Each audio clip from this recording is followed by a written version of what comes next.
করলো দেবকে।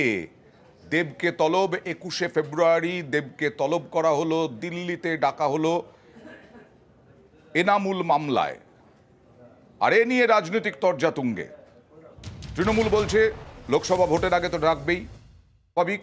আর শুভেন্দু অধিকারী বলছেন টাকা তো নিয়েছেনই দেব এনামুলের কাছ থেকে। দেবকে নানাভাবে ভয় দেখানো হচ্ছিল, চাপ দেওয়া হচ্ছিল, প্রত্যক্ষ বা পরোক্ষভাবে বার্তা পাঠানো হচ্ছিল। দেব মাথা নিচু করেননি। দেব জানিয়ে দিয়েছেন মমতা বন্দ্যোপাধ্যায়ের নেতৃত্বে তৃণমূল কংগ্রেসে আছেন এবং লোকসভা নির্বাচনে আবার ঘাটাল থেকে প্রতিদ্বন্দ্বিতা করবেন। তারপরেই ইডির এই নোটিশ প্রমাণ করে দেয় এটা বিজেপির পলিসি। দেবকে যদি চাপ দিয়ে বিজেপিতে নিয়ে বিজেপির প্রার্থী করে দিতে নোটিশ আসতো না। দেব তৃণমূলে থেকে গিয়ে তৃণমূলের প্রার্থী, নোটিশ।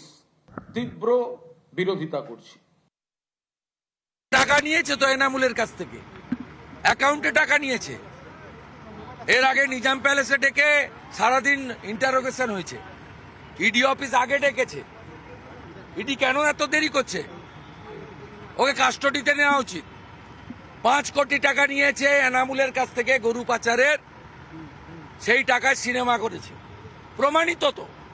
দুদিন আগে বলেছে আজকে সিবিআই ইডি ডেকেছে, তো কেন ইডি অন্য লোককে না ডেকে আপনাকে ডেকেছে কেন?